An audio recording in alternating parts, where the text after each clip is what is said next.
करवाया था ना बच्चे? करेंगे चैप्टर एपी।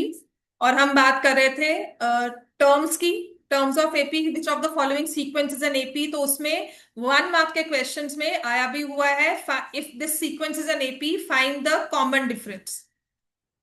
ठीक है। तो मैंने आपको ए माइनस बी वाला करवा दिया था। मान लो चलो ये वाली एपी दी हुई है, कहा हुआ है कि this is an AP, find the common difference. तो ऐसे वाले क्वेश्चंस में ना सबसे जरूरी है कि हमारा दिमाग बिल्कुल खुला हुआ हो, कैलकुलेशंस में गलती ना हो, इजीली फिगर आउट कर लें। Find the common difference. And sometimes they also say find the next term. ठीक है। अगली टर्म, दो टर्म्स तो कम से कम बता देना, इसमें कॉमन डिफरेंस क्या होगा। क्लियर है सबको? हमने क्या किया, जैसे 1 + m अपॉन m है, -1/m कर दिया। जब इसको सॉल्व करोगे m/m जो कि हो जाएगा 1। अदर वे राउंड इसको ऐसे भी हम देख सकते थे। I could have written it like this, 1/m कर दिया, इसे लिखा 1/m प्लस m/m। तो यहाँ पे 1 ऐड हुआ, 1/m, यहाँ पे 2 हो जाएगा फिर। तो नेक्स्ट में क्या आएगा, पर लिखना कैसे है हमने यहाँ पे नेक्स्ट टर्म, क्या होगी बोलो? 1 + 3m/m। नेक्स्ट क्या हो जाएगी? 1 + 4m/m। इतना क्लियर हो गया? ठीक है, नेक्स्ट लिखो।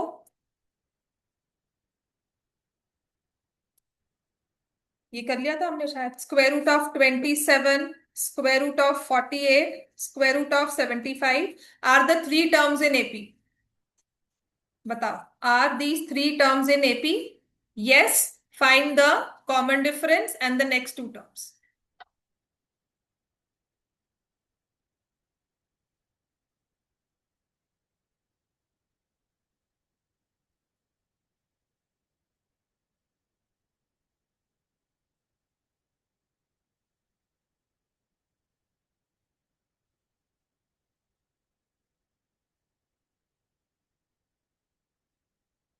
इसके बाद ना हम मेन चैप्टर पे अपने मतलब मेन उस पे फोकस पे आएंगे कि अगर हमें कोई एपी दी हुई है तो उसकी एक जनरल टर्म की फॉर्मेशन वो बतानी है। और फिर किसी भी प्लेस की टर्म हमें दी हो, जैसे इसमें तो नेक्स्ट टू टर्म्स पूछ रही हूँ, मैं आपको पूछूं नहीं नहीं मुझे तो 47th प्लेस पे जो टर्म आ रही है वो चाहिए, या 50th प्लेस पे जो टर्म आ रही है वो चाहिए, तो उसके लिए कोई जनरल फॉर्मूला हमारे पास होना चाहिए। ये थोड़ी मैं फिर टर्म्स लिखती बैठूंगी, राइट? तो उसके लिए हम क्या करेंगे, will understand the formula behind the general term. ठीक है। तो कॉमन डिफरेंस क्या है? अच्छा, 27 का स्क्वायर रूट क्या बना? 3√3। 48 का क्या बना? 4√3। और 75 विल बी, ठीक है, कॉमन डिफरेंस कितना आ गया? 1√3। Common difference will be √3। समझ में आ गया? अच्छा, नेक्स्ट टर्म क्या लिखोगे यहाँ पे? 6√3। उसके बाद क्या लिखोगे? 7√3। लेकिन 6√3 को हम क्या लिखना पसंद करेंगे ज्यादा? Square root of 108। 3 को किससे मल्टीप्लाई करोगे? 36 से। तो ये लिख लो। हो सकता है आपके आंसर में आपको 7√3 दिया हो और स्क्वायर रूट ऑफ 108 दिया हो, तो 108 कैसे आया है? या 6√3 भी हो सकता है। नेक्स्ट 7√3 को हम क्या लिखेंगे? 49 3 147। समझ में आ गया? अगर आपसे 1 मार्क क्वेश्चन में पूछा गया है ना, like the next two terms, तो हमें इसी फॉर्मेट में लिख कर आना है। क्लियर होगी बात सबको? नेक्स्ट है, for the following AP find the common difference and the next two terms. 1/15, 1/12, 1/10। Find common difference and the next two terms. अब यहां पे थोड़ा सोचना पड़ता है कि अच्छा हाँ क्या ये एपी में है। तो एपी में चेक करने के लिए किसी भी टर्म को सबसे जरूरी क्या होता है? मेहताब, स्क्रीन क्लियर है बेटा? Yes ma'am. ठीक। तो कॉमन डिफरेंस निकालने के लिए हमें 1/12 माइनस करना है 1/15। फिर इन दोनों का क्या लेंगे? एलसीएम। क्या आएगा? 60। 5 - 4, तो कॉमन डिफरेंस इज 1/60। अगर चेक करने को कहा जाएगा तो आपने 1/10 - 1/12 भी माइनस कर लेना है। यहां पर एलसीएम क्या आ जाएगा? फिर से आ जाएगा 60। तो यहां पे लिखोगे 6 - 5, अगेन 1/60। तो कॉमन डिफरेंस सेम है, तो हमेशा आ जाएगा सेम एज 1/60। अब नेक्स्ट टर्म निकालने के लिए आप क्या करोगे, यहां लिखोगे 1/10 प्लस 1/60। कितना आ जाएगा? 7/60। नेक्स्ट 7/60 प्लस 1/60 क्या हो जाएगा? 8/60 को सिंप्लीफाई कर लेना, क्या लिखेंगे? 2/15, क्योंकि यहाँ पे सिंप्लीफाइड वर्जन ही लिखे हुए हैं ना, तो उसे 2/15 लिखकर आ जाएंगे। क्लियर हो गया इतना सबको? ठीक है। ठीक है। अब हमारे पास नेक्स्ट है, अगर दिया हो 1/p, 1 - p/p, 1 - 2p/p, एपी है?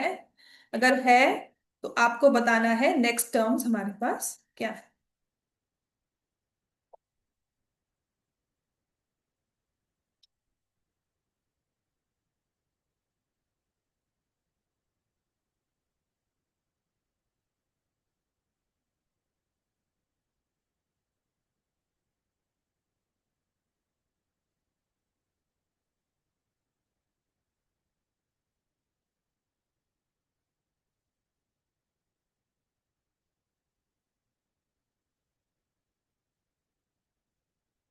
अच्छा, कॉमन डिफरेंस क्या है बेटा इसमें?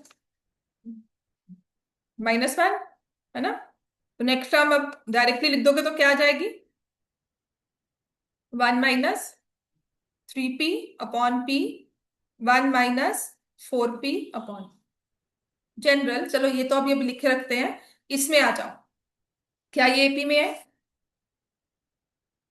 तो उसके लिए हमें क्या करना होता है, देखो सामने से नहीं समझ में आ रहा, तो आप क्या करोगे, सेकेंड टर्म को फर्स्ट टर्म से माइनस कर, सेकेंड टर्म में से फर्स्ट टर्म माइनस कर। ठीक है ना? तो y - 2 -y - y+7, ये y कैंसिल हो गया, आंसर क्या आ गया? 5। समझ में आ गया सबको ये? रिजल्ट हो गया सॉल्व, सेकेंड पार्ट। ठीक है। उसके बाद आपने y+3 और इसी सेम चीज में थर्ड टर्म और सेकेंड टर्म में भी आपने चेक किया, फिर से आपके पास कॉमन डिफरेंस 5 आएगा। तो yes, these terms are in AP. Clear हो गया इतना? तो उसके लिए हम क्या करेंगे, अब नेक्स्ट आप लिखोगे y+3+5 कितना हो जाएगा? y+8, y+। अब मान लो अगर इस टर्म में ही पैटर्न चेक करते हैं, सिंपली मुझे बताओ, क्या आप 10th प्लेस वाली टर्म बता सकते हो जिसे मैं लिखूंगी A10? सेकेंड टर्म में ना, यहाँ पे p के साथ लिखा है 1, थर्ड टर्म में क्या लिखा है? 2, फोर्थ टर्म में क्या लिखा है? 3, फिफ्थ टर्म में क्या लिखा है? -4। तो 10th टर्म में क्या हो जाएगा? समझ में आ गया? ये होता है अगर हमें कुछ नहीं पता, हम सीक्वेंस देख रहे हैं, तो उसके अकॉर्डिंगली हमने अपनी कोई भी टर्म दी होगी। तो कल मुझे अगर कहा जाएगा 48th टर्म क्या है, so going by the pattern I right 1 - 47p/p, है ना? अब यहां तो हमने निकाल लिया, इसका कोई जनरल फॉर्मूला भी होना चाहिए, है ना? किसी भी का, और इसके केसेस में भी होगा, किसी और सीक्वेंस के केस में भी अगर मुझे निकालना है तो क्या होता है पहले लिखेंगे। तो होता क्या है, हम ना नंबर्स लेते हैं, आई टेक दीज नंबर्स 2, 5, 8, 11, 14, 17, 20। काफी है इतने? फर्स्ट टर्म क्या है? कितनी है फर्स्ट टर्म? 2। कॉमन डिफरेंस कितना है? उसके लिए मैंने 5 को 2 से माइनस किया, 8 को 8 में से 5 माइनस किया, कॉमन डिफरेंस 3 आ गया। ठीक है। मतलब 5 लाने के लिए देखो, मैंने भी जब सीक्वेंस लिखा, ये एपी लिखा, तो मैंने फर्स्ट टर्म तो लिख दी 2, 2 लाने के लिए मैंने 2 में कॉमन डिफरेंस फिक्स किया 3, उसे ऐड कर दिया। ठीक है। तो जो कॉमन डिफरेंस है वो कितनी बार ऐड हुआ? A2 था, एक बार ऐड हुआ। अब A3 निकालना है, तो फर्स्ट टर्म में जो कि है 2, आपने 5 में ऐड किया। तो 5 को मैंने क्या लिखा था, 2 + 3 × 1, और एक 3 और ऐड हुआ। Can I write it as 2 + 3 × 2? Common difference 2 बार ऐड हुआ। A4 लाने के लिए 2 में कॉमन डिफरेंस 3 बार ऐड होगा। फर्स्ट टर्म फिक्स कर दी। फोर्थ स्टेप पे जाना है मुझे 11 पर, तो यहां से +3, यहां +3, फिर +3, 3 बार डंप ली 3 की। ऐसे यहां पर अगर मुझे फिफ्थ टर्म लेके आनी है तो 3 की 4 जंप्स हो जाएंगी। A5 में कॉमन डिफरेंस 3 ऐड होगा 4 टाइम्स। समझ में आ गया? समझ में आ गया सबको? तो कभी भी एपी की जनरल टर्म बनती है जिसे आप लिखोगे, सबसे important formula, an = first term जिसे हम लिखते हैं a + n-1 into common difference d। First term में common difference n-1 times add होता है। सबसे इंपॉर्टेंट फॉर्मूला देखो, एपी में दो फॉर्मूलाज हैं, ये जनरल टर्म का पहला फॉर्मूला है। अब इसके मल्टीपल फॉर्मूलाज इधर उधर करके बन जाएंगे। आपको फर्स्ट टर्म निकालनी है तो ये फॉर्मूला यूज होगा, नंबर ऑफ टर्म्स निकालनी है तो ये फॉर्मूला होगा, कॉमन डिफरेंस निकालना है तब भी यही फॉर्मूला है, और अगर nth टर्म निकालनी है तब भी यही फॉर्मूला। समझ में आ गया? हाँ। किसको? स्क्रीन जूम कर दो, क्या हो गया? दिख नहीं रहा? क्यों? अब ठीक है? स्पेक्स नहीं डाल कर है? टूट गई? अब ठीक है। an = a + n-1। क्लियर हो गया? This is my general formula. पहली बात तो लिखो, अब सबसे पहला लिखना है linear term of an AP.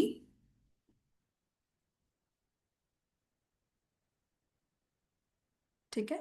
Linear, sorry, general term of an AP will always be a linear term, linear expression.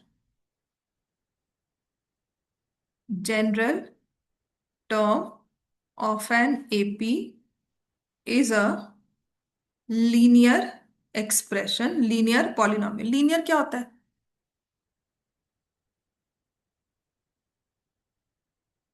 Linear क्या होता है? जिसकी डिग्री 1 हो, मतलब जो इसमें वेरिएबल है ना वो n है ना, an लिखा है ना, तो n की पावर हमेशा 1 होगी। अगर स्क्वायर में आ गई ना, मतलब वो एपी नहीं है। ठीक होगी बात ये? Is always a linear expression. और दूसरी चीज, अगर मान लो मुझे a1 निकालना है तो n की जगह मैं क्या लिखूंगी? 1। क्या हो जाएगा? a + 1 - 1 d। तो फर्स्ट टर्म आ गई। अगर मुझे A2 निकालना है, अब सबसे जरूरी चीज है ये एक्सप्रेशन जो मैं लिख रही हूं, A2 निकालोगे तो क्या करोगे? a + 2 - 1d कितना हो गया? a + d। A3 निकालना है तो क्या लिखेंगे? a + 3 - 1d, तो क्या हो गया? a+। बात समझ में आई? A5 निकालना है तो क्या लिखोगे? 5 - 1 4d। अब सबसे जरूरी चीज है ये ट्रांसफॉर्मेशन आ जाए, क्योंकि आपको कहा जाएगा 70th term of an AP is given as. तो ये 70th टर्म जहां बोला ना, हमारे माइंड में जो एक्सप्रेशन आना चाहिए जिससे इक्वेशन फॉर्म होगी, कि उसकी एक फर्स्ट टर्म होगी और कॉमन डिफरेंस के साथ कोएफिशिएंट क्या आएगा? अगर यहाँ 70 लिखा हुआ है तो कितना आएगा? 60 90। तो सबसे जरूरी नेक्स्ट चीज है, एक तो लीनियर होगी ही होगी। सेकंड जरूरी चीज हमारे पास क्या है, कि जब भी हमें कोई प्लेस वैल्यू वाली टर्म दी हुई है, कि 50th टर्म है, 90th टर्म है, तो मुझे उसके लिए एक्सप्रेशन जो दिमाग में फॉर्म होना चाहिए वो इंस्टेंटली 70th टर्म का है ना, तो मेरे पास दिमाग में आना ये चाहिए a + 69d। जितनी जल्दी हम विजुलाइज कर लेंगे उतनी जल्दी इक्वेशंस बनाकर हमारा क्वेश्चन सॉल्व हो जाएगा। समझ में आ गई ये बात सबको? ठीक है? तो अगर मैं आपको पूछती हूँ व्हाट इज A101, तो क्या बोलोगे आप? a + 100। इतना क्लियर है सबको? अब दूसरी चीज जो इसमें सीखनी है, इतना लिख लिया हमने। नेक्स्ट लिखो।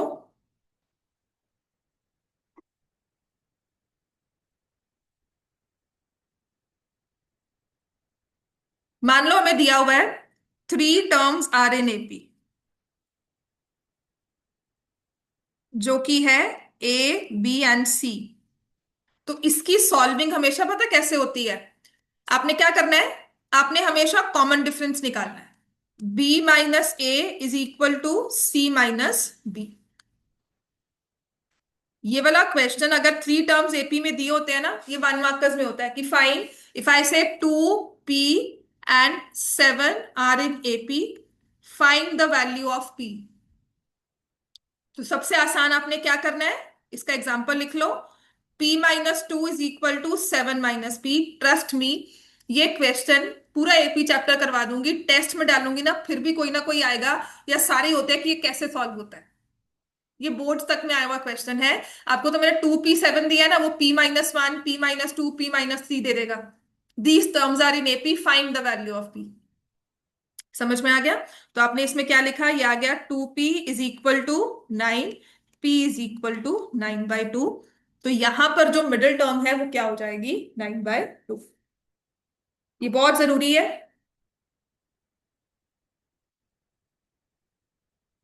क्लियर हो गया इतना सबको? इतना क्लियर है?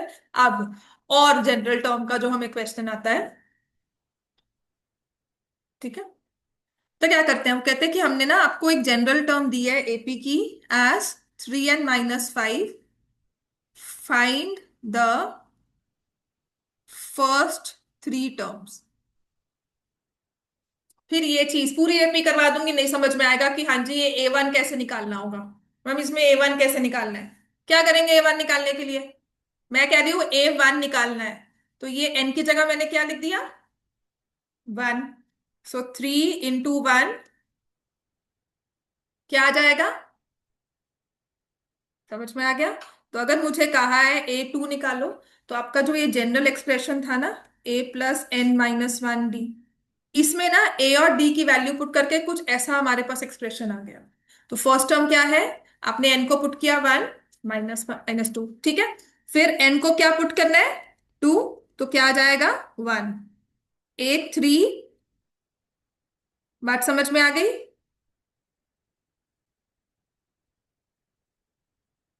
एक जनरल एक्सप्रेशन कहेंगे, find the, right the common difference, right the first term, तो लिखना आ जाएगा।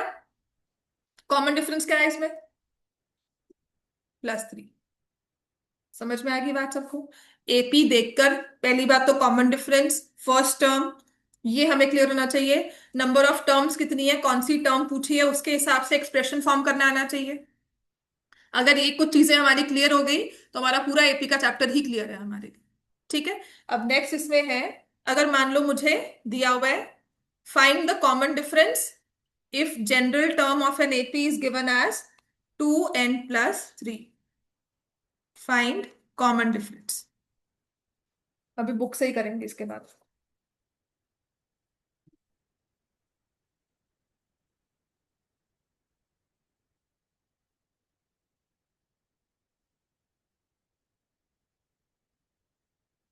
साइज 5.2 ओपन कर लेना, जिसमें फिल इन द ब्लैंक्स दिए हुए हैं ना।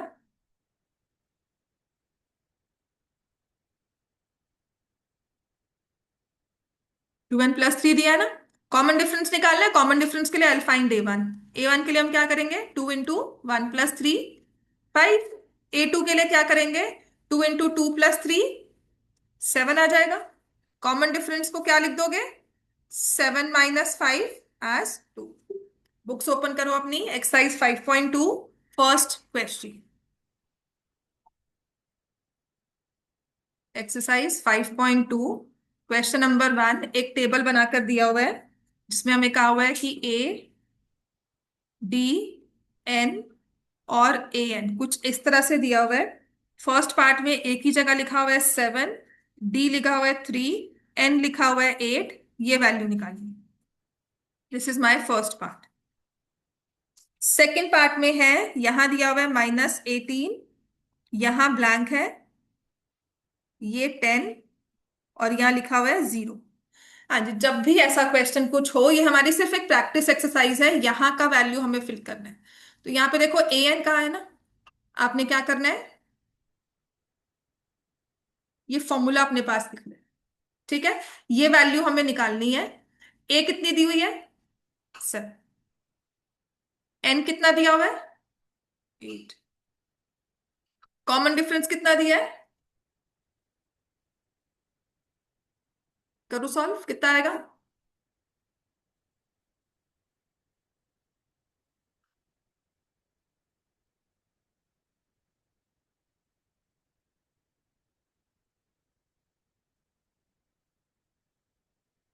समझ में आ गया टेबल कैसे फिल करना है ये हमें?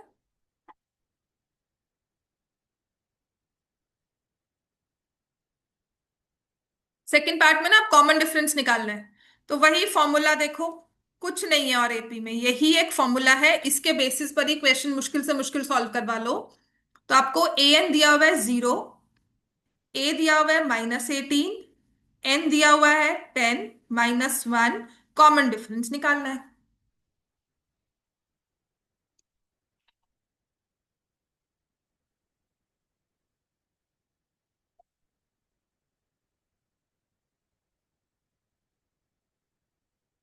कॉमन डिफरेंस कितना आ जाएगा?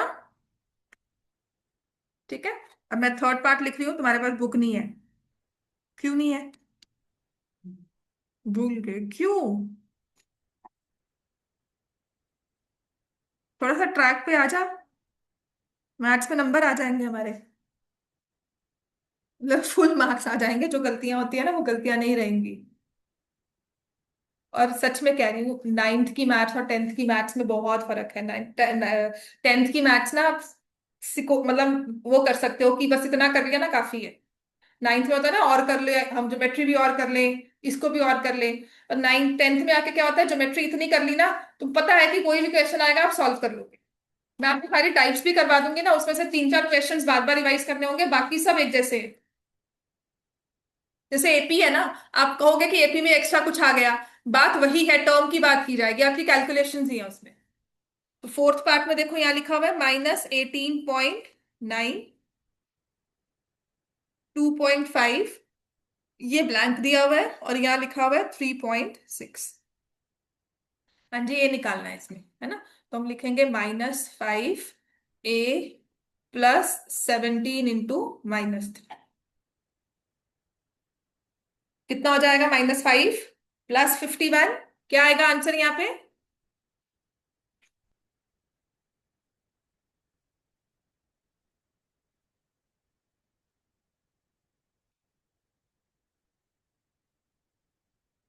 +46 आ गया ना? अब यहाँ पर हमें नंबर ऑफ टर्म्स निकालना, मतलब कितनी टर्म्स है उस एपी में, अगर 3.6, मतलब 3.6 कौन सी प्लेस पे आ रही है। ठीक है, सो 3.6 इज -18.9 +n-1 इंटू 2.5। अब इस कैलकुलेशंस को पता मैं कैसे करती हूँ, आप भी हमेशा करना ऐसे ही। इस 2.5 से n को मल्टीप्लाई मत कर देना। आदत होती है कि हमने यहाँ पे 2.5 से मल्टीप्लाई किया, फिर ये माइनस और इसको सॉल्व किया। हमेशा इसको सॉल्व करना। ये 3.6 है, +18.9 यहां ले जाओ। ठीक है, इनको ऐड करोगे तो क्या आएगा? 22.5। ये 2.5 था, इसको यहाँ पे डिवाइड कर दिया। क्लियर हो गया इतना सबको? ये 9 बन जाता है, इस 9 में ये +1 हो जाता है, दैट इज 10। तो नंबर ऑफ टर्म्स निकालने का फॉर्मूला क्या होता है हमेशा? an - a first term divided by common difference +1। ये ना आपको फॉर्मूलाज मिल जाएंगे, कुछ नहीं है, उसी से बने हुए हैं।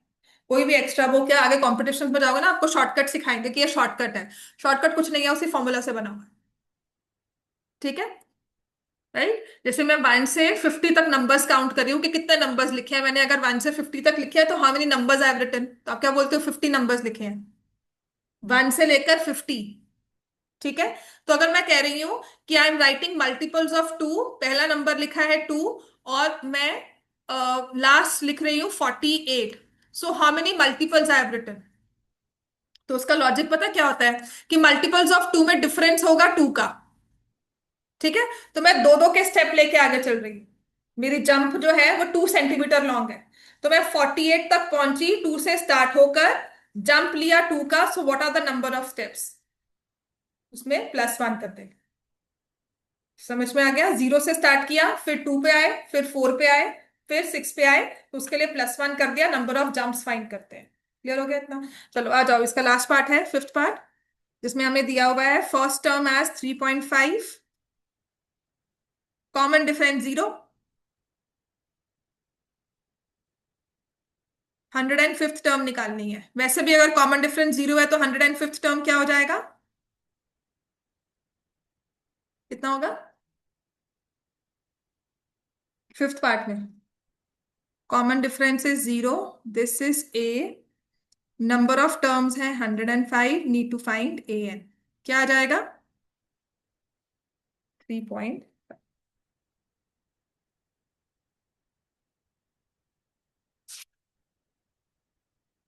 Question number 2, choose the correct choice in the following and justify. Justify का मतलब सिर्फ फॉर्मूला लिखकर आपको समझाना है कि कैसे आया। 30th term of the AP, AP हमें दिया हुआ है 10, 7, 4, सो ऑन। इसकी ए 30 बतानी है, तो इसमें ए कितना है? 10, कॉमन डिफरेंस कितना है? -3, 7 में से 10 माइनस किया है, 4 में से 7 माइनस किया है। सो A30 के लिए हमारा फॉर्मूला होता है an, a+n-1d। तो यहां पर हम लिख देंगे a की जगह 10 plus 30 - 1 which is 29 multiplied by -3, 10 minus 87। Answer कितना आ जाएगा? -7। ठीक है, ऐसे ही है हमारे पास। नेक्स्ट क्वेश्चन लिख लिया सबने इतना? समझ में आ गया ना सबको? नेक्स्ट है हमारे पास 11th term of the AP, जो कि है -3, 1/2, 2 एंड सो ऑन। -3 -1/2।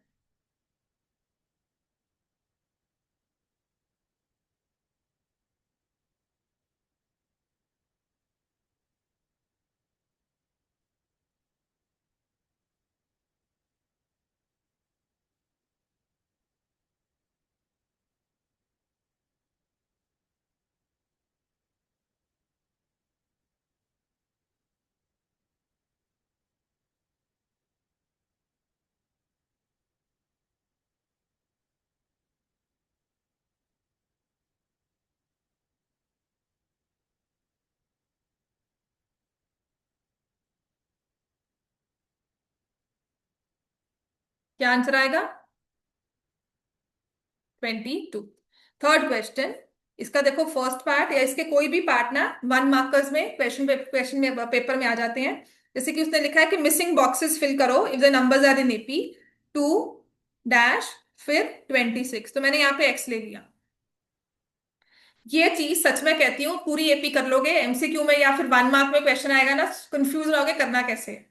ठीक है, तो हमें क्या करना है, मिडिल टर्म है ये, x-2 is equal to 26 - x। तो 2x किसके इक्वल हो जाएगा? 28। x की वैल्यू क्या आएगी? अब ऐसे यहां पर दिया हुआ है x, 13, y और 3। Find the value of x, find the value of y, second part है। हो गया सबका ये?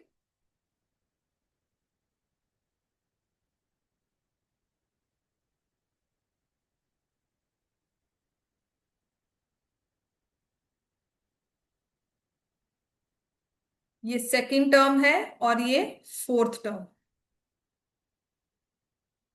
ठीक है, तो मुझे पता है A2 is A+D which is 13, A4 is A+3D जो कि है 3।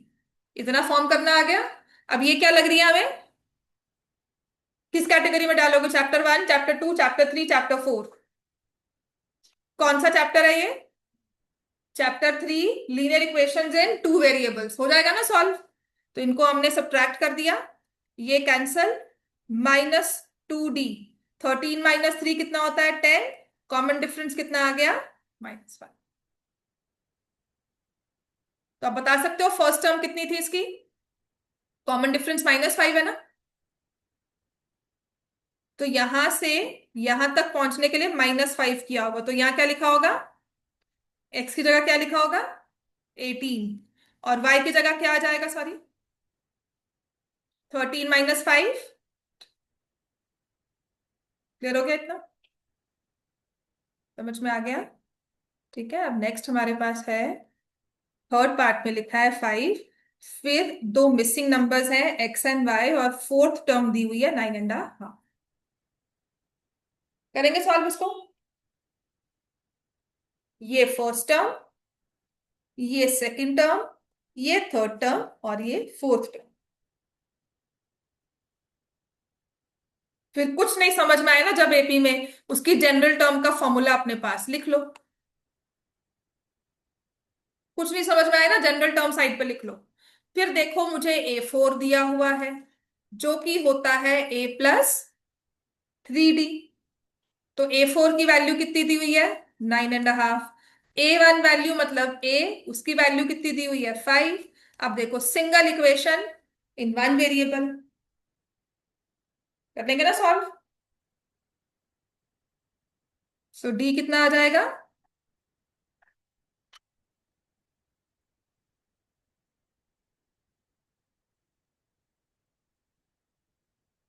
समझ में आया? D की वैल्यू 1.5, और यहां पर हमें x और y निकालना है। तो अगर यहाँ पे 5 है, 3/2 माइनस करेंगे, कितना आ जाएगा? 7/2। फिर 7/2 से 3/2 माइनस करेंगे तो कितना आ जाएगा? 2। नहीं, प्लस कर रहे हैं ना, माइनस क्यों कर रहे हैं? बढ़ रही है ना वैल्यू। चलो, ठीक है। तो 5 + 3/2 क्या हो जाएगा? 13/2। 13/2 को क्या लिखोगे? 6.5। ठीक है, तो सबसे आसान क्या है ना, अगर जल्दी करना है ना, हमें ओरली क्वेश्चन सॉल्व करना है, फ्रैक्शंस को ऐड, इसको 1.5 लिख लेना। 1.5 का मतलब 5 में 1.5 ऐड करो 6.5, तो 6.5 फ्रैक्शन क्या हो जाएगी? 6.5। अब इसमें मैं फिर से 1.5 ऐड कर रही हूँ, या हाफ ऐड कर रही हूँ, तो कितना हो जाएगा? 7। और फिर हाफ ऐड होगा 8, तो 8 बन गया यहाँ पे। ठीक है, और फिर आ जाएगा 9। अब नेक्स्ट लिखो। क्लियर हो गया इतना? आपको फर्स्ट टर्म दी हुई है -4, और फिर बीच में A B C and D, और फिर दिया हुआ है 6। और ऐसे ही फिफ्थ पार्ट है, दिस इज फोर्थ पार्ट, और फिर फिफ्थ पार्ट है, हमें दिया हुआ है एज A, फिर दिया है 38, फिर दिया है B C D, और -20।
हाँ जी। क्या आई है की वैल्यू यहाँ पे हमारी? ये first second third fourth fifth six term दी हुई है, A6 एज 6। A6 को हम क्या लिखेंगे? A + 5D एज 6, जिसमें A कितना आ गया? -4। सो कॉमन डिफरेंस कितना हो जाएगा? 2, है ना। तो अब हम बता देंगे ना टर्म्स क्या बनी हमारी। -4, -2, 0, 2, 4 और फिर 6। हो गया तो सॉल्व सबसे। नेक्स्ट स्टार्ट कर दो आगे। Third question.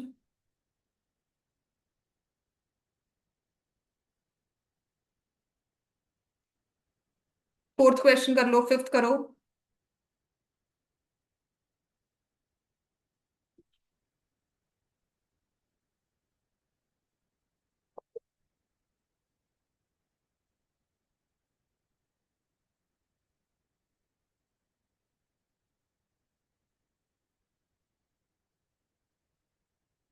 हाँ जी, हो गया नहीं बोला, फिफ्थ पार्ट करें अब इसका। ये हमें दिया हुआ है सेकेंड टर्म, तो मैं इसमें लिख दूंगी a+d=38। फिर मुझे दिया है देखो second, third, fourth, fifth, sixth term. Six term का मतलब a+5d=-22। इसको सॉल्व कर लिया, ये कैंसल। -4d, 38 + 22 कितना हो जाएगा? 60। कॉमन डिफरेंस कितना आ गया? -15।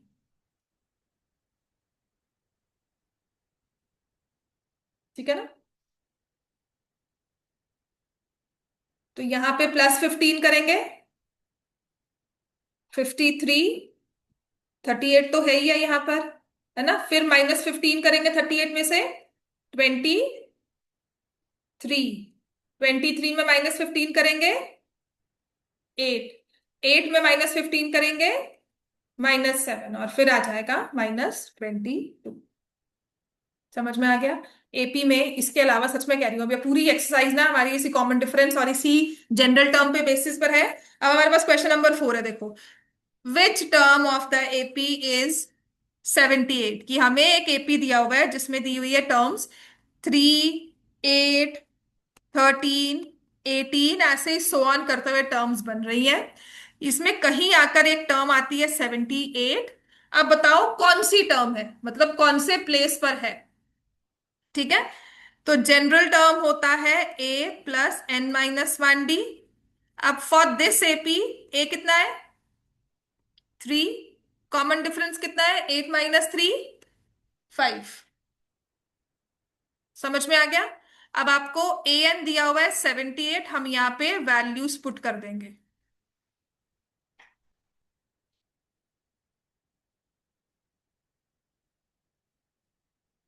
समझ में आ गया ना? तो क्या आ जाएगा, देखो अब मैं क्या करूंगी, 78 - 3 n-1 × 5, 75 ÷ 5 n-1। कोई और भी कैलकुलेशन इतनी जल्दी आंसर नहीं देगी, और ये ओरली भी हो जाता है। तो नंबर ऑफ टर्म्स, नंबर कौन सा आ गया? 16th। So that means 16th term of this AP is 17th। ठीक है, अब क्वेश्चन नंबर 5।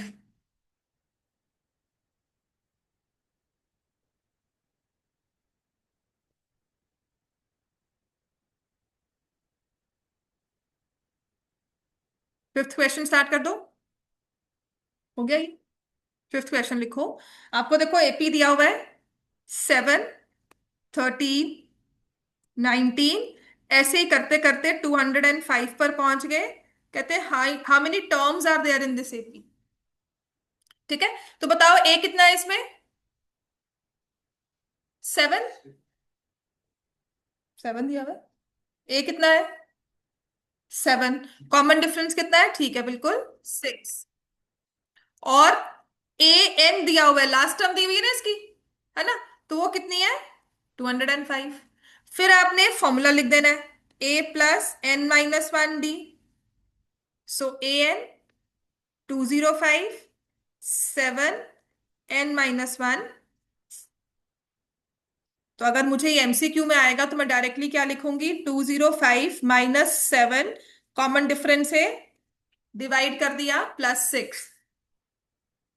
तो ये हो जाएगा 198, जिस 33 + 1। सो एन की वैल्यू क्या आ गई? 30। ठीक हो गया? ऐसे ही सेकंड कर लो।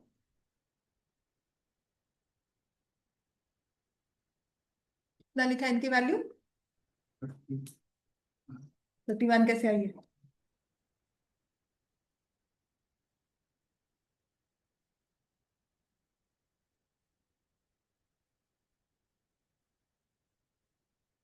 18।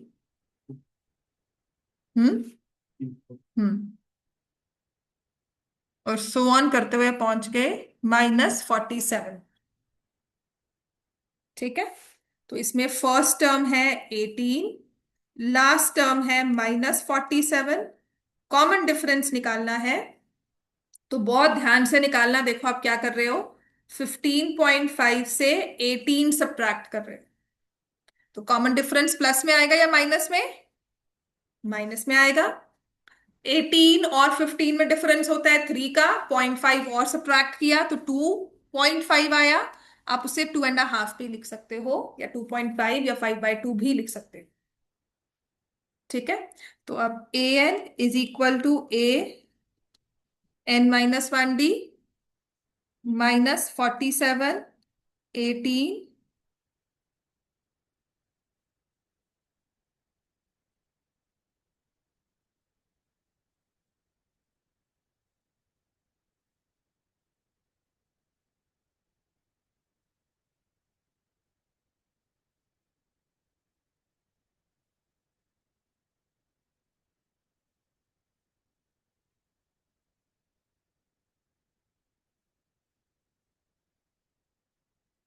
कभी भी एन की वैल्यू नेगेटिव नहीं आ सकती। अगर आ रही है ना कुछ गलती की है। जब उसने कहा ना find the value of n, तो एन की वैल्यू नेगेटिव नहीं आ सकती। अगर नेगेटिव आ रही है तो कहीं ना कहीं कुछ मिस करके आए हो, उसे ठीक कर लो। ठीक है। फ्रैक्शन नहीं हो सकती, एन की वैल्यू नेगेटिव नहीं हो सकती। नंबर ऑफ टर्म्स 27 आ गई। ठीक है, नंबर ऑफ टर्म्स आर 27। अब जैसे सिक्स्थ क्वेश्चन है ना, उसमें लिखा है check whether -150 is term of AP. ठीक है। क्वेश्चन नंबर 6 में लिखो चेक, लिख दो इसको, इरेज करो। मृदुल हो गया।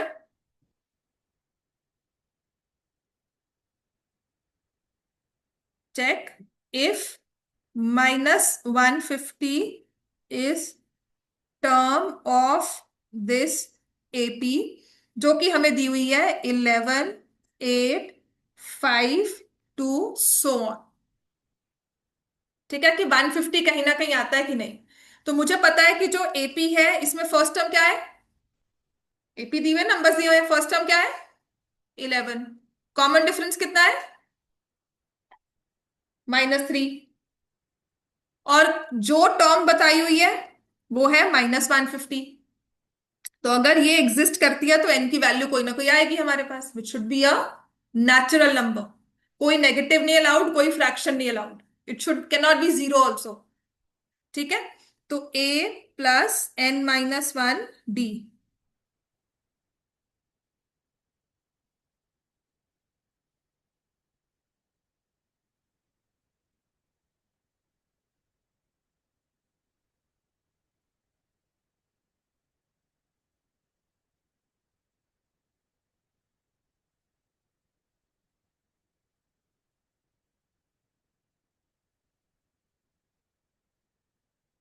n की वैल्यू क्या आ रही है?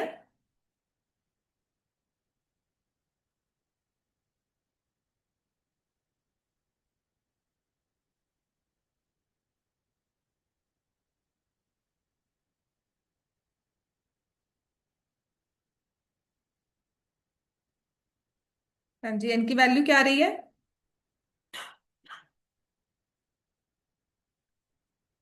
164/3। क्या ये पॉसिबल है? Since n is a fraction या is not a natural number, since value of n is not a natural number, hence -150 is not a term. Hence -150 is not a term of the given AP. Clear हो गया इतना? अब question number 7 से ना हमारे actual question शुरू हो गए जो हमें आते हैं पेपर में। और बहुत अच्छी किस्मत होगी ना, ऐसे ही क्वेश्चन आ जाएगा। Find the 31st term of an AP. 11th term is 38, 16th term is 73। और काफी बार तो ना समझ नहीं आता कि दिया क्या हुआ है। तो जब भी टर्म दी हुई है आपको फॉर्मूला याद होना चाहिए। आपको A31 निकालना है, जिसमें आपको दिया हुआ है A11 is 38 and A 16 is 73। तो कहता है A31 निकालो। तो जहां ये A11 दे दिया, आपने क्या लिखना है? Let the first term be A. ठीक है ना? जैसे फेरी टेल्स दिखते हो ना, पढ़ते हो तो लिखा होता है वंस अपॉन अ टाइम। ऐसे आपका एपी का क्वेश्चन स्टार्ट होना चाहिए, let the first term be a, let the common difference be d. Question की ना एक स्टार्टिंग होती है, ये लिख दिया करना, कभी कभी नंबर कट जाते हैं इसके। ठीक है। सो ए, और फिर जनरल टर्म का फॉर्मूला, स्टेप मार्किंग होती है ना, तो स्टेप्स के मार्क्स होते हैं।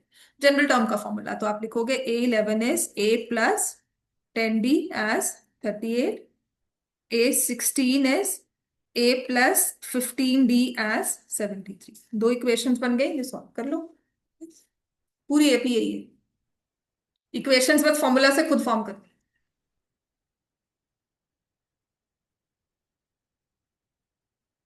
और ये इक्वेशन तो सॉल्व करनी भी बहुत आसान है, क्योंकि फर्स्ट टर्म का coefficient maximum number of time same होगा। बहुत कम चांसेस है कि जहां पे आपका कोएफिशिएंट्स डिफरेंस हो रहे हैं। कुछ नहीं करना, फर्स्ट टर्म हमेशा कैंसिल होगी। फर्क पता क्या आएगा? जैसे यहाँ पे -5 आया, तो समटाइम्स हमारा जो डी है ना वो नेगेटिव में आता है, तो यहां पर भी माइनस आता है, या यहाँ पे प्लस आ जाएगा, तो आपको साइन का ध्यान रखना है। तो हमने जब इनको माइनस किया, 73 minus 38 will come out as 35, -35। D की वैल्यू क्या आ गई? 7। तो अगर डी की वैल्यू 7 है, ए निकालोगे?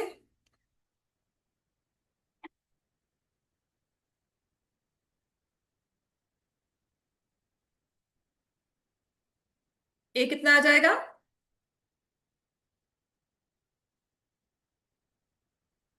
ठीक लिखा है? ए की वैल्यू क्या आएगी? -32। ठीक है। लेकिन यहां तक हमारा आंसर खत्म नहीं होता, हमें क्या निकालना है? 31। सो A31 is A plus 30D -32 plus 30 into 7, -32 plus 210, कितना आ जाएगा? 178।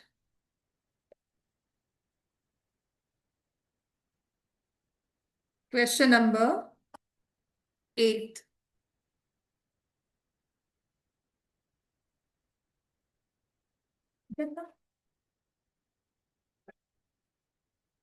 एपी कंसिस्ट ऑफ 50 टर्म्स, तो एन की वैल्यू क्या है? 50, जिसमें थर्ड टर्म 12 है, और लास्ट टर्म, इस लास्ट टर्म का मतलब क्या हुआ? कौन सी टर्म हो गई? ए एन, हाँ। लेकिन एन की वैल्यू क्या है? 50। लास्ट टर्म का मतलब क्या है? क्या दे दिया आपको? A50 is equal to 106। Find the 29th term. So let the first term be A,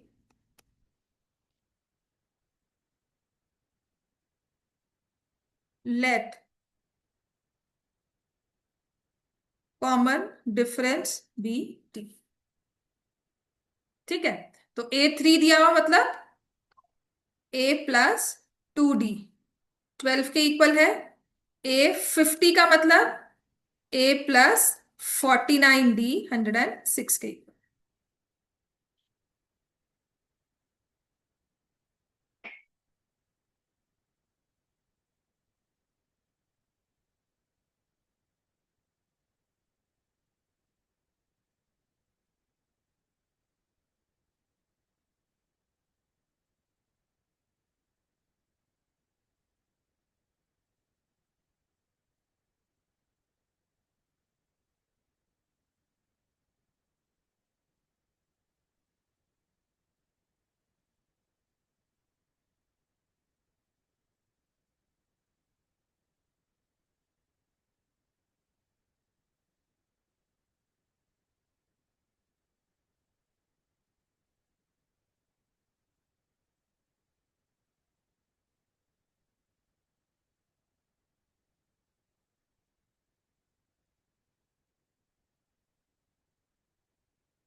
कितना आ रहा है 29?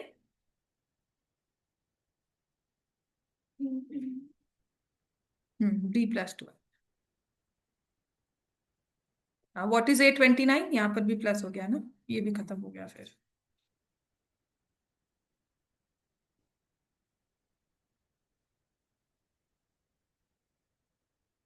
सो D = 2। तो फिर आपने पुट किया 2 + A+4 = 12, A की वैल्यू आ गई 8। ठीक है, तो यहां से हम लोग करेंगे 8 + 2 × 28।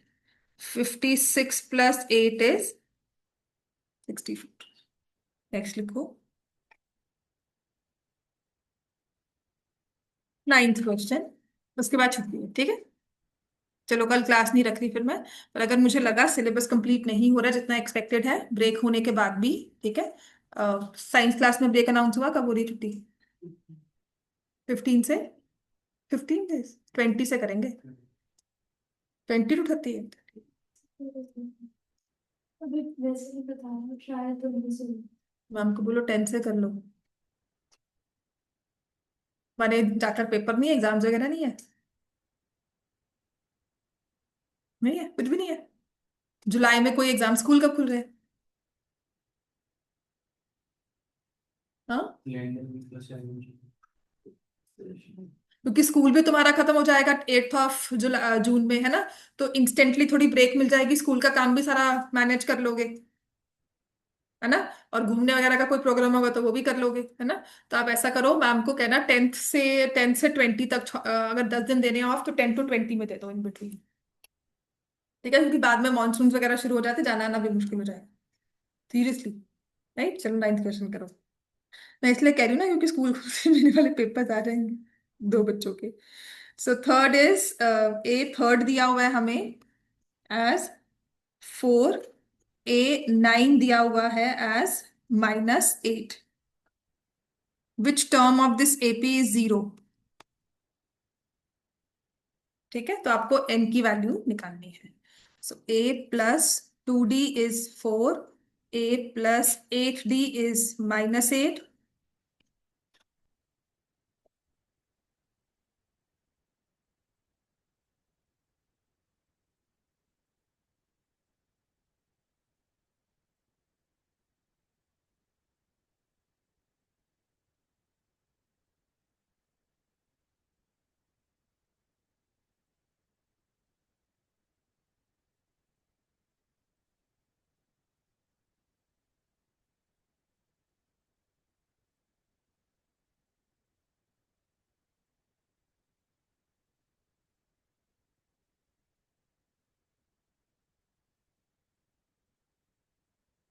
ठीक है ना आंसर? n की वैल्यू 5। ठीक हो गया। 10th क्वेश्चन करना है कि जाना है? कर लो, कॉमन डिफरेंस निकालना है उसमें। जल्दी हो गया क्वेश्चन। सिर्फ 10th क्वेश्चन करना है। ठीक है, हो गया सबका। राइट, अब आ जाओ क्वेश्चन नंबर 10। इसमें लिखा है the 17th term of an AP exceeds its 10th term by 7। बात समझ में आ गया? 17th term exceeds the 10th term by 7। आप इसे ऐसे भी बना सकते थे कि A17 is A10 + 7। ठीक है, तो A17 की जगह क्या लिख दोगे? A+16D। A10 की जगह A+9D ब्रैकेट्स में, और ये 7। तो A+16D -A -9D is 7। A cancel हो गया। 16 - 9 is 7D = 7, और D की वैल्यू क्या आ जाएगी? 1। So value for D will be 1। Clear हो गया इतना? चलो जाओ।